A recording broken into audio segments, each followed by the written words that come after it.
Salut tout le monde, aujourd'hui je viens vous refaire un petit Get Ready With Me en bordel, comme d'habitude, comme j'aime bien les faire et comme apparemment vous aimez bien les regarder. Cette fois j'ai fait l'intro avec mon maquillage complet pour que vous sachiez si peut-être vous avez envie de voir le maquillage ou si au bout du compte ça vous intéresse pas du tout et vous avez perdu votre temps à regarder cette vidéo et ça vous gonfle et vous espérez que la prochaine fois je ferai une intro pour vous montrer au moins à quoi ressemble le maquillage. Donc c'est ce que je suis en train de faire maintenant. Si ça vous intéresse, attention, je vous préviens, dans 2 secondes je vais pas avoir de maquillage et ça fait un peu peur. Bon allez, je vais commencer par utiliser pour la première fois mon nouveau fond de teint Make Up For Ever Ultra HD. Je vous avais dit récemment que j'avais fini le HD original, qui était mon fond de teint préféré de toute la vie et que je savais pas lequel j'allais racheter et tout. Et en fait j'ai opté pour celui-ci. Je vais appliquer ça avec mon pinceau 45 de Sephora et là ça va être un super crash test parce que si vous pouvez voir, ma peau est dans un sale état en ce moment. J'ai une attaque de boutons assez vicieuse et il me reste beaucoup de traces rouges. Donc on va pouvoir tester un petit peu ce que ce fond de teint a dans le ventre sur une peau qui n'est pas déjà parfaite à la base. Parce que concrètement, quand on teste un fond de teint sur une peau parfaite et qu'on dit ce fond de teint vous faites une peau parfaite, c'est un peu genre ouais. Bon, j'ai l'impression qu'il est plus fin que le fond de teint HD de base, plus invisible sur la peau. Alors c'est ce qu'on pouvait un petit peu suspecter, hein, parce que de la HD on est passé à la 4K. Les gars, je suis assez impressionnée par ce fond de teint. Vraiment, waouh, waouh. Je vais me regarder de près avec un miroir, on va voir. Oh, c'est joli, hein. Alors franchement, bon, j'ai encore des cernes du feu de Dieu, mais au niveau de mes boutons...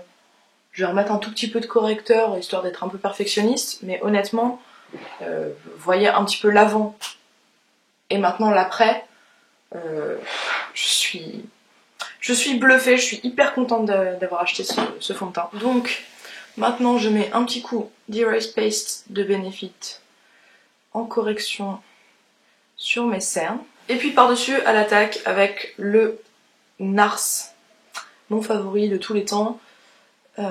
Que j'utilise sur mes cernes mais aussi pour cacher mes marques d'imperfection, mes boutons et tout ça.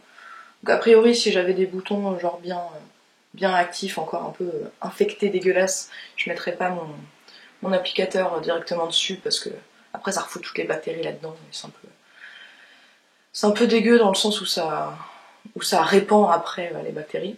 Mais là, comme c'est vraiment des marques résiduelles, je peux me permettre de faire comme ça va quand même plus vite. Hein.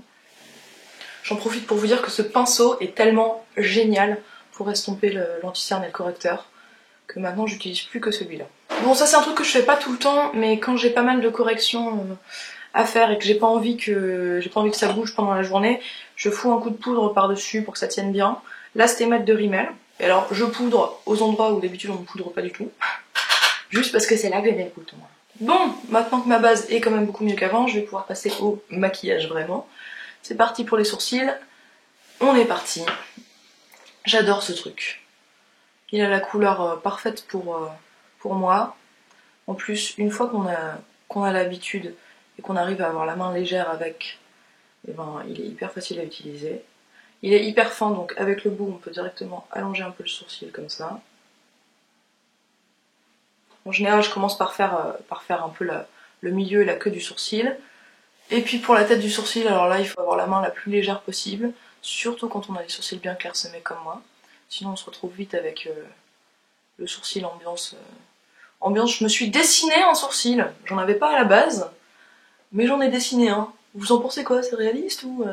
Et voilà, mes sourcils sont faits. On va passer au maquillage des yeux. Et je vais utiliser, pour la première fois de ma vie, cette petite base qui appartient en fait à Esther, qu'elle m'a prêtée. C'est la base de NARS, qui paraît-il est vachement bien. Donc avant de me l'acheter, je voulais la tester. Et c'est pour ça que c'est très pratique d'avoir une Esther à proximité, qui peut te prêter la base avant que tu l'achètes. Comme ça tu peux la tester, trop bien. Je vous le conseille vraiment. Si vous avez un magasin près de chez vous qui vend des Esther, achetez-en une. Parce que c'est vraiment très utile. Je sors ma petite palette chouchou du moment, qui n'est d'ailleurs pas une petite palette, mais regardez, regardez, regardez! C'est des petits bonhommes, des petits bonshommes. Et c'est une palette The Balm. The Balm qui est vendue chez Monop Beauty. Alors ils ont ouvert des magasins Monop Beauty, et puis du coup ils vendent dedans des marques qui vendent pas dans les autres Monop. et cette marque est vendue dedans. Et ça m'a mis très en joie, tellement en joie que j'ai pas pu me retenir d'en acheter une palette. Je vous signale que ces deux ombres qui sont là sont géniales. Celle-ci, genre highlighter hyper brillant, hyper cool, et ça le beige parfait, hyper satiné, hyper crémeux, super joli, lumineux quand même. Donc je vais commencer par le prendre et l'appliquer sur toute ma paupière. On va même remonter jusqu'aux sourcils, comme ça, ça va faciliter l'estompe des autres fards par-dessus. Ensuite je vais prendre celle-ci, qui est une sorte de taupe moyen, que je vais mettre dans le creux de mon œil. Et soudain il fait nuit, il n'y a plus de lumière, très étrange. Alors à première vue je dirais que cette base de NARS rend l'estompe des fards assez facile, hein, parce que je suis quand même pas très douée pour faire ça en général. Et là je m'en sors plutôt bien en faisant pas hyper gaffe, donc c'est cool. Ensuite ce que je vais faire, c'est que je vais prendre cette même ombre Flawless qu'elle s'appelle, sur un pinceau crayon, et je vais la mettre sous mon œil. Alors je fais une petite technique où je me mets un petit peu en dessous de ma ligne de cils en fait, ce qui donne l'impression d'un œil plus rond, mais je trouve plus grand. Donc j'aime bien faire ça en ce moment. Ensuite je vais utiliser cette ombre que je trouve sublime, qui s'appelle Flirty, et c'est une sorte de violet un peu moyen avec des reflets dorés dedans. Je la trouve mais magnifique. Pourtant j'aime pas tellement le violet d'habitude, mais là oui. Je vais l'appliquer sur toute ma paupière mobile. Je trouve que cette ombre est vraiment magnifique, elle est hyper subtile, elle est hyper portable, parce que porter des couleurs c'est pas forcément facile, et là c'est vraiment genre... ouais, genre c'est un peu violet, mais c'est pas genre j'ai mis de l'ombre violette sur ma paupière et tout, enfin je sais pas ce que je suis en train de raconter, mais... ensuite je vais prendre le fameux Fabulous, qui est absolument fabulous, pour faire un highlight de coin interne, donc c'est ce que je vais faire maintenant. Hein.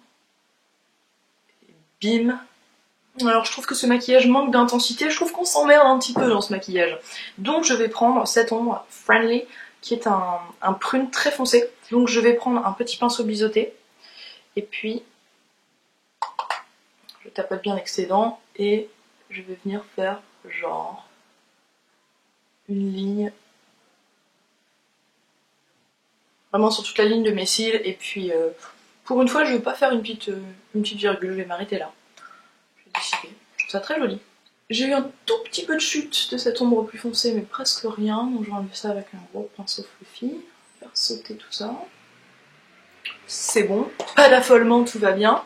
Je recourbe mes cils et je mets du mascara. Alors en ce moment j'essaye d'utiliser ce truc de Revlon que j'avais eu en cadeau avec un autre produit que j'avais acheté qui était absolument merdique. C'est un truc qui est censé faire vraiment du gros volume et j'aime pas trop, j'essaie de l'utiliser quand même pour pas le gâcher, mais il me gonfle. Déjà on sort la brosse, mais regardez-moi ce merdier, ce massacre, comme elle est recouverte de...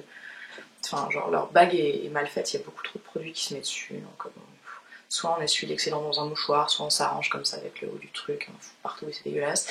Bref, il a quand même un avantage très clair, c'est que il ne cartonne pas les cils. Ça c'est pas mal, c'est assez confortable du coup. Parce que je sais pas si vous considérez qu'on peut parler de confort quand il s'agit d'un mascara, mais je trouve que c'est vraiment... it's a thing, mes amis, le confort du mascara. Parce qu'il y a des mascaras qui font des très jolis cils, mais par contre on a les cils tout cartonnés avec, et du coup on a les yeux qui tirent un peu, particulièrement à la fin de la journée. Mais certains mascaras rendent les cils beaucoup plus souples, donc sont beaucoup plus confortables. D'ailleurs, il y a quand même un peu une corrélation, hein, plus vos cils restent souples, moins ils tiennent la courbure, forcément. Donc ce mascara ne tient pas du tout la courbure. Vous voyez que je suis en train de m'escrimer, mais c'est pas flambant ce mascara. Bon, en attendant que ça se sèche un tout petit peu pour pouvoir faire la technique de Lexi Blush, je vais mettre un peu de blush, justement. Comme c'est quand même relativement froid comme couleur sur les yeux, je vais partir sur un petit rose sympa qui va bien, qui est celui-ci. Hop, un petit coup de rose aux joues. Un peu genre poupée, voilà. Poupée. Oh les gars, vous auriez pu me dire que mon piercing était totalement de traviole. Oh, vous abusez. Et pour les lèvres, bon on va pouvoir enlever ça, merci. Merci bien, parce que j'en avais marre d'avoir cette tronche toute pourrie. Pour les lèvres donc, je vais enfin lever le voile sur le mystère de comment j'ai fait ma bouche en ce moment. Parce que vous m'avez fait pas mal de compliments et en fait c'est juste tout simple.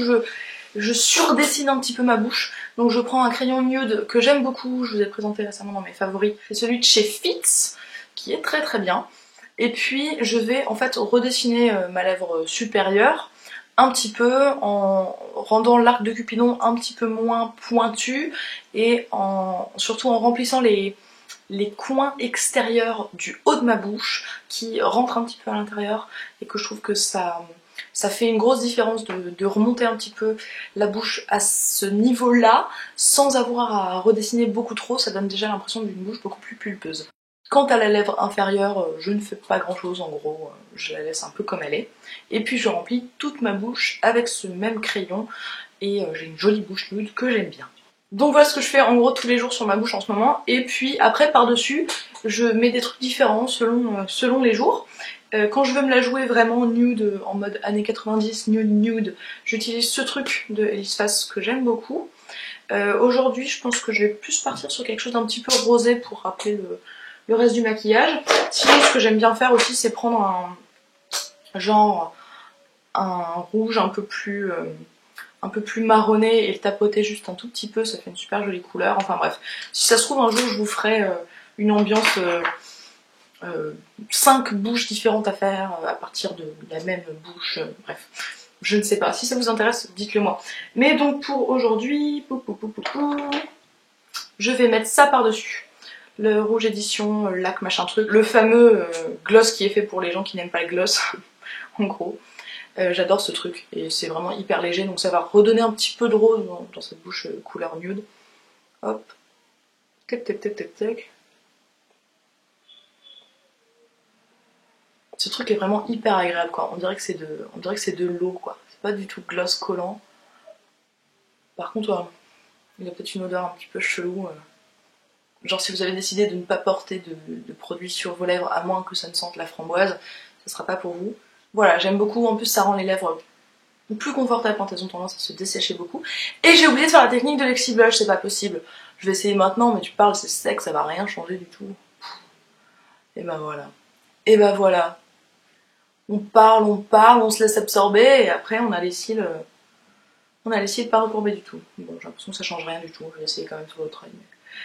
Et oui les gars, il faut pas attendre que ça sèche pour faire ça. Il faut faire ça quand c'est encore un petit peu malléable. Je dirais que le maquillage est terminé. J'espère qu'il vous a plu, j'espère que ça vous a fait peut-être plaisir de revoir ce genre de vidéo. Et voilà, Esther qui rentre, qui me gâche ma vidéo. Moi je peux pas travailler dans cette position. Tu fais là? Quoi? Ouais, je suis en train de filmer. Les gars, j'ai pas dormi. J'ai du rouge à lèvres partout sur la gueule apparemment. Non, ça va, tu l'as un peu, t'avais juste une traînée un peu comme ça. Voilà. Sur ce, je vous souhaite une très bonne journée, une très bonne soirée, un très bel anniversaire. Très joyeuse Pâques si vous êtes très à la bourre pour regarder cette vidéo. Et je vous dis à très bientôt. On va se souhaiter une bonne année. Je leur souhaite pas une bonne année 2016. Non, c'est inadmissible. À la foot.